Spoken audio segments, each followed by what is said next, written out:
Hello, everyone, and welcome back to the Black Lawyers Podcast. Today, we have the pleasure of interviewing Joshua Christian, and he is an incarcerated person in Oklahoma, and we're going to get into his story today. Today's episode is all about being an innocent person in jail, that perspective, and how you can empower yourself if you are innocent, if you are appealing your case, tips on how to do that, and just also how to still be a positive, productive citizen while on the inside. I think it's a very interesting perspective.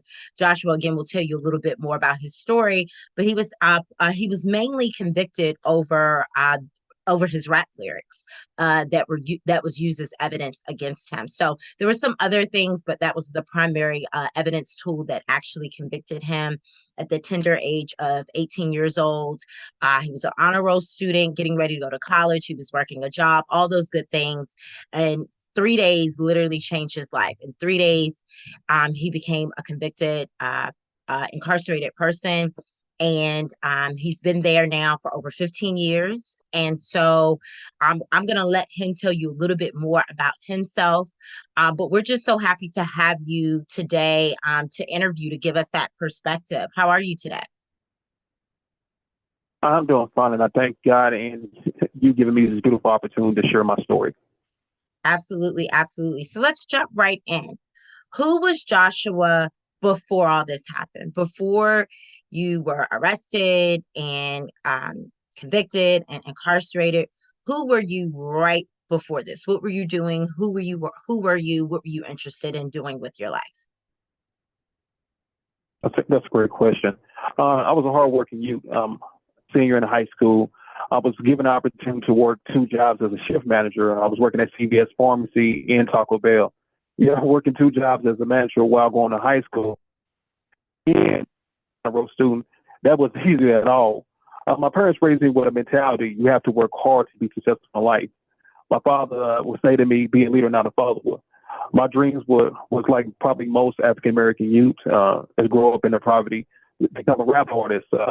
My style was to educate people with lyrics to describe the atrocity that plagued the African American society as a whole, but also inspire hope.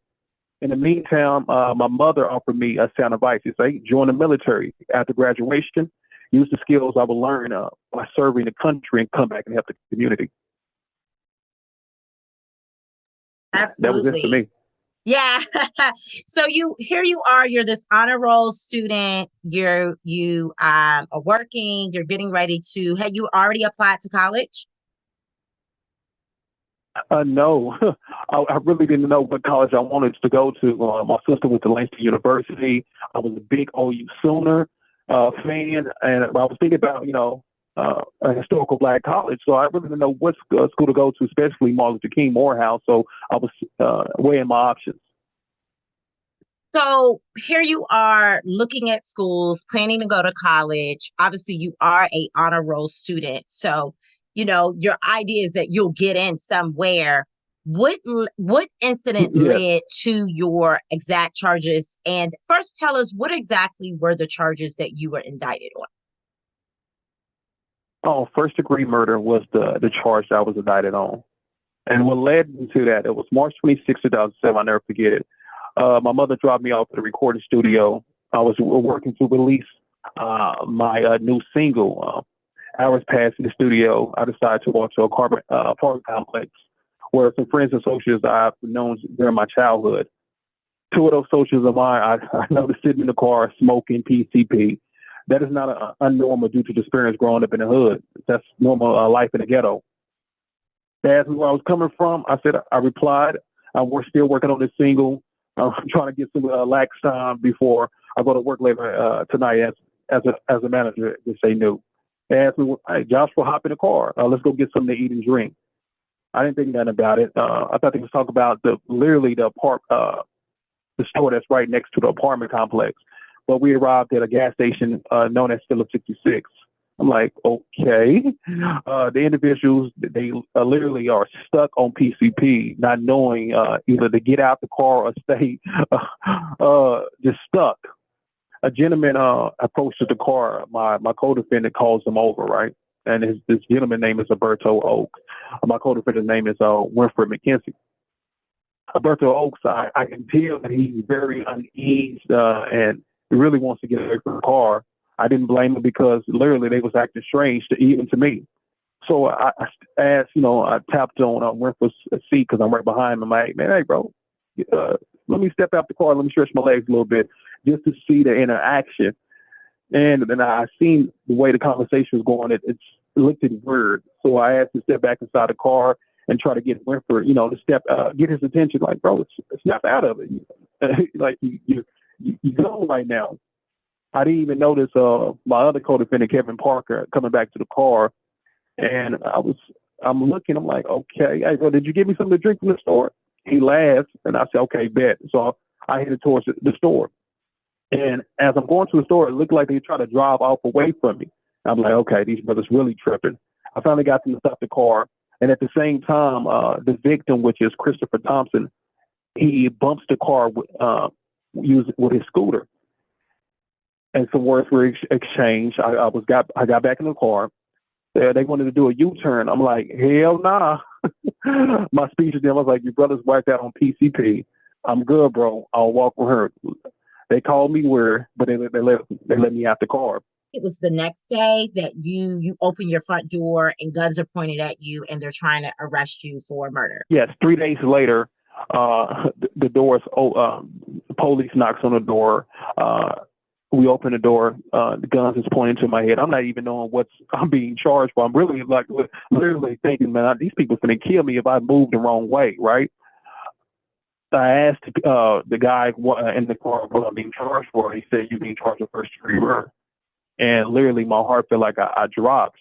So now, 17 years later, and me asking for a lawyer and say, okay, surely this is going to be cleared up real quick.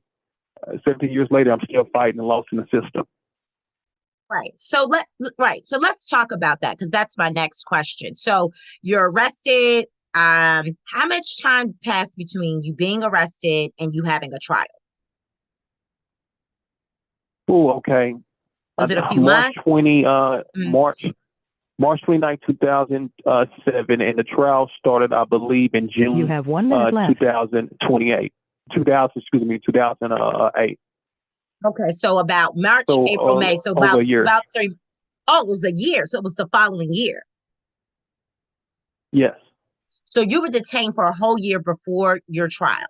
So the trial starts. Correct. You do have some sort of, now you have I'm assuming you have a public defender, not a paid attorney. No, I had a paid attorney. You actually had a paid attorney. Okay, you had a paid attorney. Mm-hmm. Well, if that's what we call them, but yes, he was paid. Okay, so you had a paid attorney, so you got a private attorney to defend you, and so Correct. one of the big things that people use to appeal, right, their convictions is if they have ineffective counsel. That is a very popular defense to even just get a new trial. So my question to you is, describe why the counsel was so ineffective, in your opinion. Well, Freddie Krueger ain't got nothing on him. I will say this. When it comes to the ineffective counsel, just him or just the whole in general? Him specifically. I think I want to talk about, because at the end of the day, you're a young kid. You've never been in the system, right? So I think it's important for people to understand how quickly, right, this can escalate with the wrong attorney, right? If they're not doing certain things. So describe, you don't have to describe everything, but you can just describe maybe some of the key things you recall that was not done correctly on your behalf. First, it all started with payment. He wanted 30 racks, right? We started dealing with the payment situation. He felt like the money wasn't coming close enough. So that, at this time, I'm not even understanding that plays a huge factor. My lawyer, Joe Henderson, was formally disbarred from the state of Colorado, but he was able to get his license back in Oklahoma. The same practice that got him disbarred, he used those same means against me and my family. And I was like, maybe now as an adult, I was like, maybe because he's seen a poor black kid and he's in the hood, who cares? He can get over with situations, right? During in trial, his hearing aid went out in court. He finally informed the court that his hearing aid went out. You can't make this up. I had an attorney not even really listening about the facts of the case that's going on. He, Wow. so even during the trial situations, he asked me like, "Oh, when your family gonna get that money to me?" So like this is really making me nervous. I'm like, this guy, hey, is he gonna not represent me well until we get this money? So I called my mother like, hey, what's going on with this? She's like, we already paid him. So I already felt like, okay, this is something. But before we went to trial, he came to me with a deal with the district attorney. They wanted me to go become a state informant. And Yeah. they felt like, hey, we know you're on a real student. We know you can't graduate, but you can still live your life. They said these guys, we want these guys, and I'm like, okay, and this is what he's telling me. I'm And like, again, they ain't got nothing to do with it. We these paying these guys are a your co-defendant, yes, co-defendants, right? Mm-hmm. correct. And he said, and I'm like, bro, I'm innocent, right? He said, yeah, I know. But if let's see if we can want to work with them. I said, if you know I'm innocent, what are we paying you for, right? I'm like, you want me, like, he said, if you don't play ball with them, they're going to come after you. So, I'm thinking to myself, like, hold on, don't we pay you to fight? And this is when we got back onto the money situation with him. So I knew in that time frame, like, damn, I'm screwed. Let So me right ask you. even before the Well, let me in-camera ask you. hearing, Well, let me yeah, ask you this. So before you get back to the hearing, because I think this would be a question. What exactly was the deal you were given? Because if you're innocent and they just need you to give them information, right, on the other co-defendants, one he, may say, "Oh, this is easy. Just give them the information and you can go home." What were they asking of you that you were uncomfortable based on his information, he wanted me to take a deal for 15 years. You testify against him, but since you was at the scene of the crime, he said you're still guilty. I was like, well, because I'm at the scene of the crime, I said that don't even make sense. But he with? said, hey, this is the deal. I'm like, hey, so I rejected for one, Right, because you because didn't my want to do mind said, if 15 you years know for I'm just innocent, being there. You didn't want to just take 15 years for yeah, just being there. You said, well, I know I didn't pull the trigger. I didn't know I didn't encourage anyone to do anything. So I'm going to take my chances at trial. I've paid this attorney. You made that decision correct. at that point. And Okay. correct. Mhm. And I'm thinking they was playing on my emotions due to the fact because I'm on a road student, because I'm working. They're like, hey, he's an easy way to get a conviction based on that. And I'm like, oh man, that's how my mindset was viewing that. Okay. So you don't take the deal. You go to trial. Trial is 3 days. You already mentioned that his hearing aid was Yes, going in and out, right? So he probably didn't yes, even listen to yes, everything the judge had to say or who was saying. So that's obviously a huge issue right there. Um, I guess correct. my follow-up question, which this was my next question, what are the key pieces of evidence I want to say that was not presented at your trial? And what are the key pieces of Okay. evidence that was presented at your trial? Because I think that's the next question. It's like, okay, you had this ineffective counsel, we're only worried about money, could halfway here with this hearing aid. We've got Mm-hmm. that. We got that you Mm-hmm. didn't take the plea because who's going to do 15 years for just being somewhere, just being present, right? So we got all that. You're in trial. What is the key pieces of evidence? Let's start off. What pieces of evidence did they not include that you think that if they had included, you One of the would have been most left? Mm-hmm.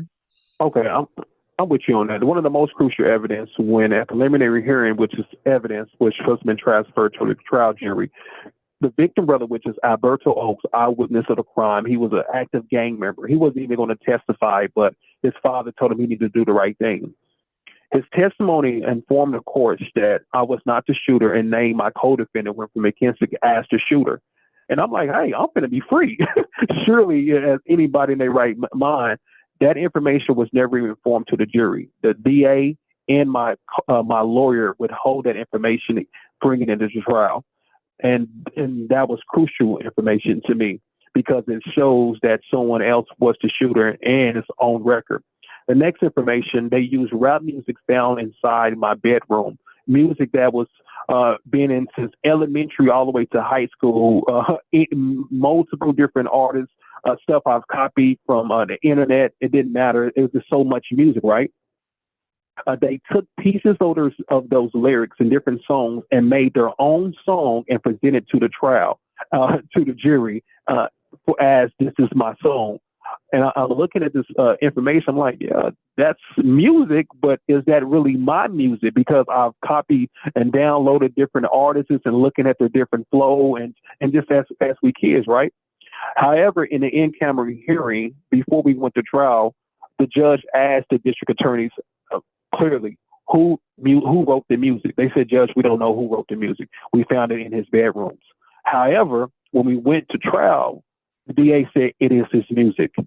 So the jury has no idea any other information that went on during the in-camera hearing. I thought the judge failed me as well, because I'm like, Judge, they told you they don't know who wrote these lyrics, but you allowed them to bring this music inside the courtroom.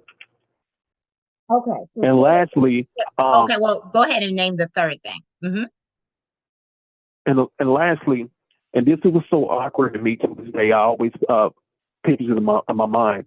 I had a bailiff, right? He was in the courtroom hearing how the co-defendant said I shot the victim. And he stopped me as he's taking me back to my cell. He said, are you right-handed or are you left-handed? I said, I'm right-handed. And I showed him my arm because I was previously injured. I had an injury on my right elbow. He said, and I told him how my arm can extend in certain ways. He said, there's no way possible, based on the testimony of that man, that you shot the victim. If you tell me right now what happened, the DA and them will make this deal for you. I said, I don't know what y'all got going on. Hey, man, and I declined again. So, and another thing the DA did, which... I'm sorry, I think I was on mute. I was saying, just to break that down, because that may be a little confusing for someone that doesn't know all the facts. You're saying based on the evidence they presented in terms of how the victim was shot, that they shot with a different... So are you say you're left-handed or you're right-handed? I'm right-handed. You're right-handed. So did the evidence show that the person shot with their left hand? Yes, Hattie. I guess Hattie was indicating how the person was shot.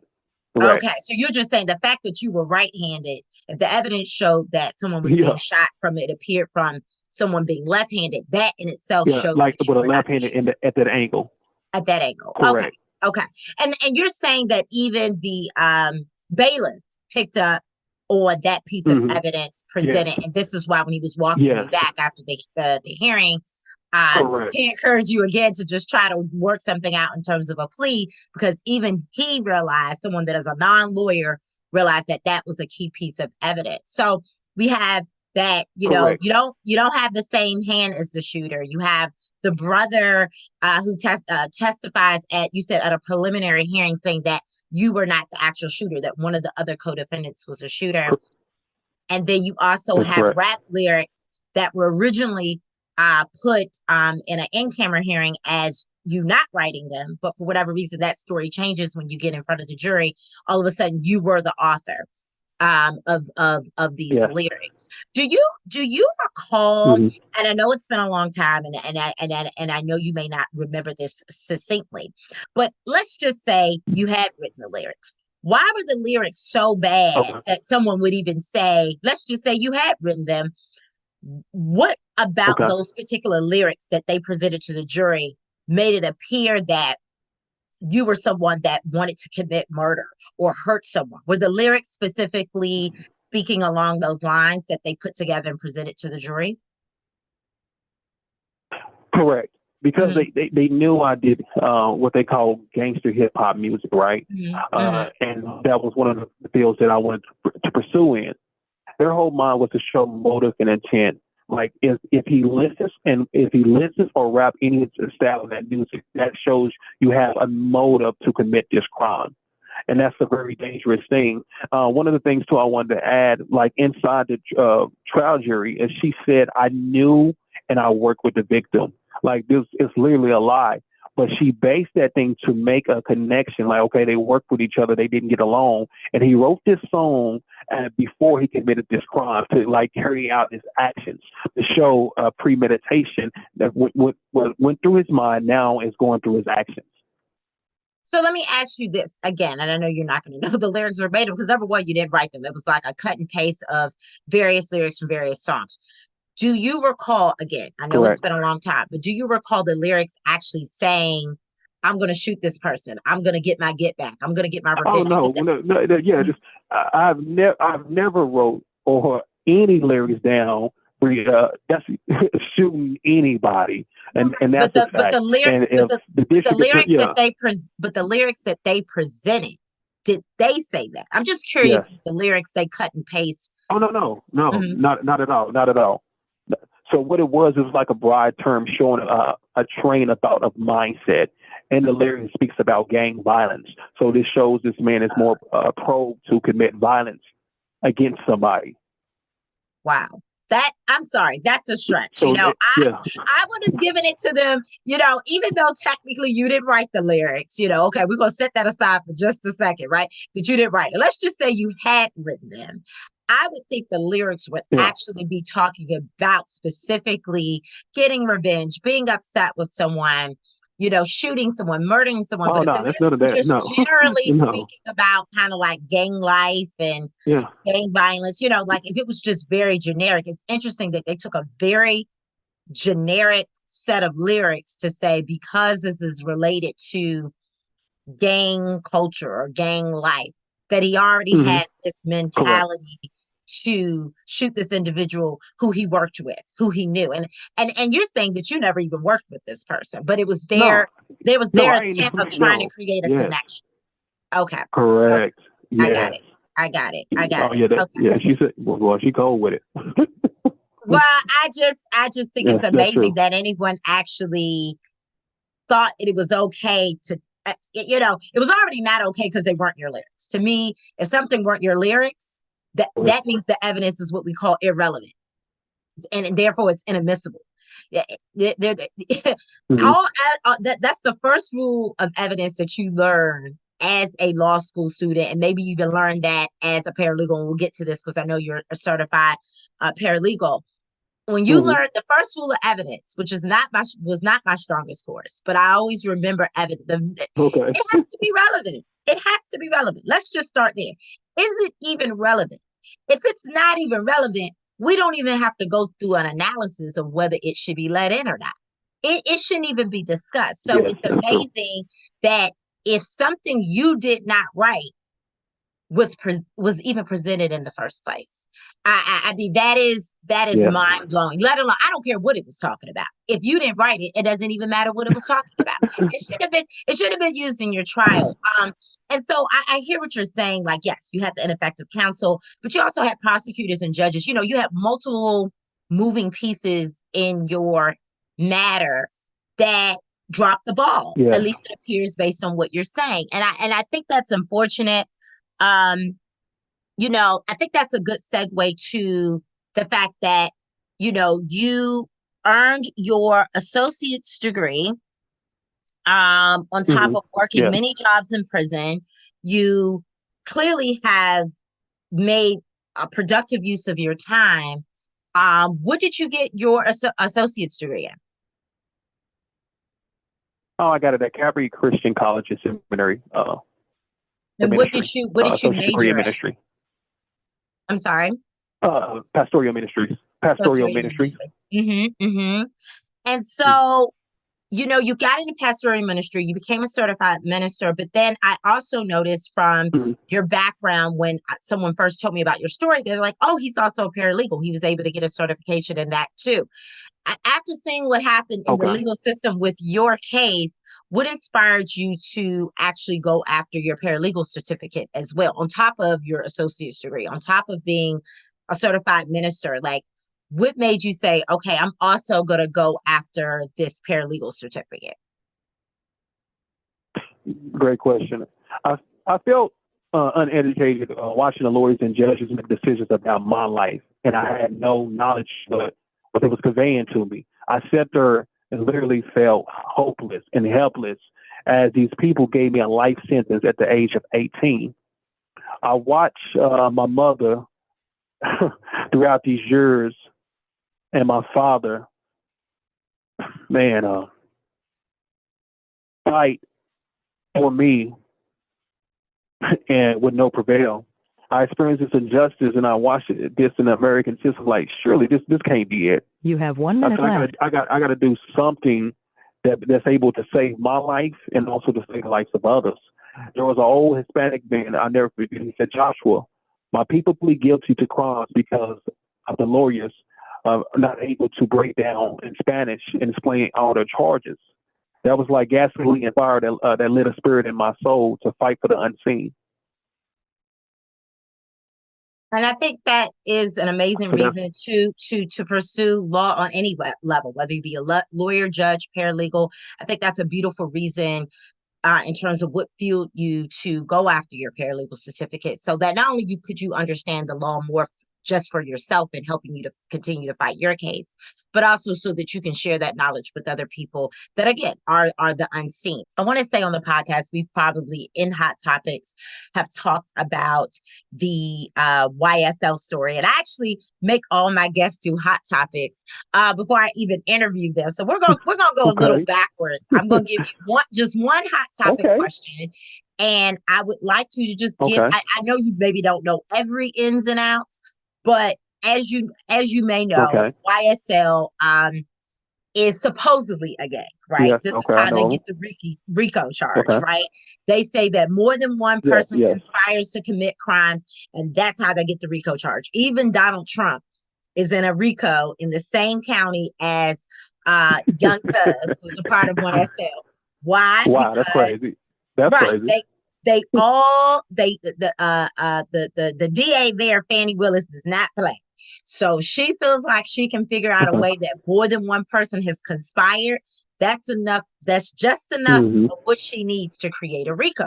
So obviously Donald Trump has nothing to do with rap lyrics, but I brought that up just so people understand that that's really what a RICO is. But in hmm the gang sense, gangs typically do what? They typically commit crimes, right? So if you can prove that a gang exists Right. and that there are certain individuals that make up that gang that conspire and or also even commit those crimes they conspired about, that's enough to have a RICO. That's enough to put you away for a very, very long time. And so a big part of the Correct. evidence that they are using with Young Thug um, is essentially he has these rap lyrics, right? Talking about being in a gang, hmm talking about, hmm committing various crimes. The problem is, and I think the lawyer, and I'm forgetting his name. What is his name? Ugh. The lawyer's name is Art Horn, but he represents a rapper, and I can't think of the rapper's name off the top of my head right now. If it comes to me, I'll say it. But he represents a very popular rapper, and he says, you know what, Miss Carter, do you understand? Over 80, maybe if over 90% of what the rappers actually put in their lyrics is not even true. They haven't even done it. It's a Correct. creative thing. He's Yeah, like, that's real. no matter how hard they appear, he says, I've talked to my clients. The majority of what they put in their lyrics is literally like telling a story. It's a made up story. It's not Entertainment. even something Yes. they've actually done. And so when you look at it from that perspective, that that's factually true, that the majority of what people are putting in rap lyrics, they haven't done it. They haven't thought about it. They haven't even, done anything that matches their lyrics. For you to actually think that that is admissible evidence that is actually relevant to the crime that you're trying to connect them with. It truly is a stretch, and it's unfortunate because people are calling for it being a First Amendment violation, that you can't express yourself Mm. through music and through and other things without it maybe biting you in the butt. That, like, okay, you wrote this song, or you created this video, you did some form of art expression. Maybe somebody draws a painting and it looks like a person is being killed in the painting. I'm assuming they may try to use the painting Yeah. as evidence. This can go Yes. really, really far, really, really fast. So what are your thoughts on, I mean, specifically music, because I know that was what you were passionate about, Mm. but like all art forms Yeah. being used against people as evidence in trial, since that's literally what happened to you. So that's really a hot topic. My thoughts on that: the court system forgets that some cases are covered by the First Amendment, freedom of speech, that is the United States constitutional law. They forget that this industry makes billions of dollars on rap music, but the industry who gave these guys their opportunity to grind their endeavors in the hip hop industry is now placed on trial by their own lyrics. It's literally like a catch-22. your rap lyrics and what you have depicted and what you have seen or what you may have even experienced is now being held against you in a court of law. My personal opinion, and also I've seen in my own life, this is discrimination and prejudice. Claim can be seen against minorities who rap, but there's no claims on against the headlines of country artists or rock and roll that speak against violence.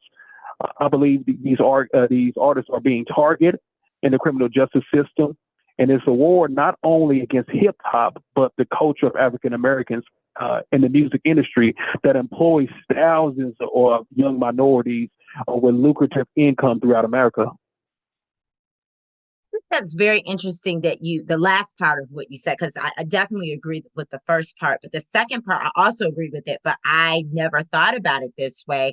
You're absolutely right. There are rock songs, there are country songs, there are other types of songs that talk about murder and getting revenge and being upset and, Yeah. and they're not, and there's no legislation being created that, these country lyrics, we're going to take these country lyrics into the courtroom and get this person. There's these rock lyrics because typically rock and country are not Black, right? They're not Black people behind it, even though you do have Black country artists, you have Black rock artists. Exactly. They're not typical. So when you go after, to your point, it's not just about First Amendment. Yes, it is about First Amendment, any color. I think Black, white, Asian, brown, Hispanic, any race, right, should be able to express themselves in their lyrics, through their paintings, through their art form, and not have that used against them. So that's the first violation. But the second violation is in particular to African Americans in this country. If the majority of the people that are writing these rap lyrics, where this legislation is being created where the lyrics can be used against them, that means just by default, it's going to be more Black persons being locked up over this particular type of music. And so it does become a form of discrimination. It becomes almost like a discrimination tool. Because again, you're not coming in the courtroom with pop lyrics and country lyrics. You're coming to the courtroom with rap lyrics. Mm-hmm.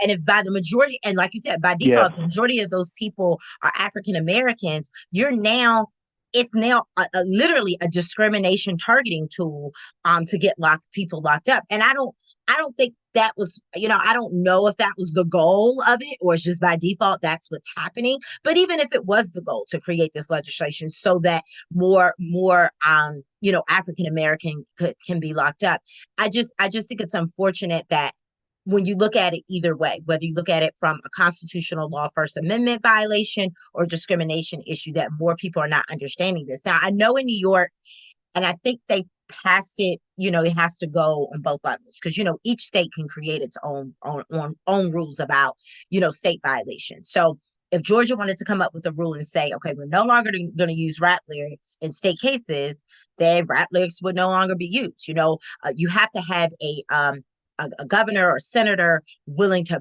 present that legislation and get it passed. So I know in New York, they did pass it on one level. I will have to double check to see if they passed it completely.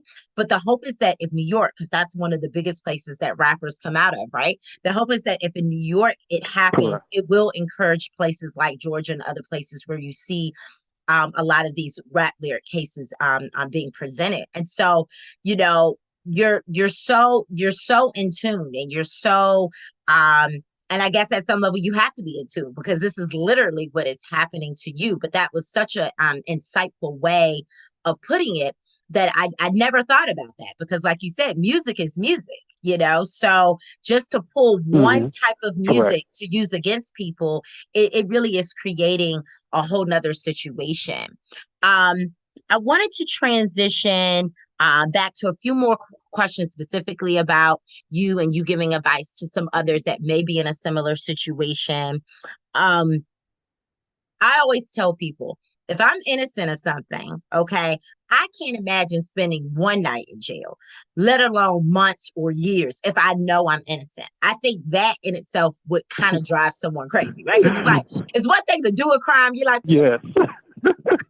technically supposed to be here. I'm supposed to be sitting down for a little bit because I know I didn't do what I was supposed to do. And it still doesn't feel good, but at some level you kind of accept it more because it's like, okay, I actually committed a crime. I know I'm supposed to be here.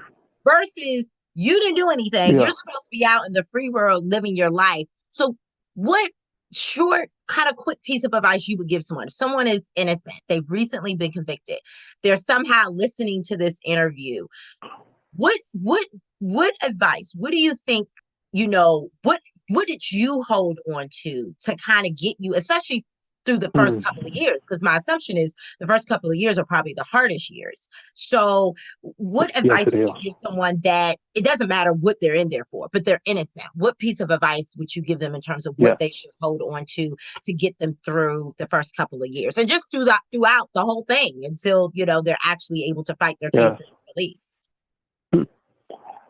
My first thing I'll ask them to ask wisdom from God and strength, patience, and endurance, because it's going to be a fight. Second, sit down with your lawyer, either via phone or in person. Ask the hard questions. Never be afraid to ask a question, especially dealing with an attorney. Meet your deadlines and the court system. If you fail to meet your deadlines, the court is going to fight against you to make sure that you understand they're not going to be playing with you. Never give up, never give up, never give up. Get in the law library, excuse me. Make that your second home. Get a second opinion before you send out any brief, Court of Criminal Appeals or post-conviction. Fight for advocacy. Even if your state will not help you, go outside your state. Write lawyers who will take on your case pro bono.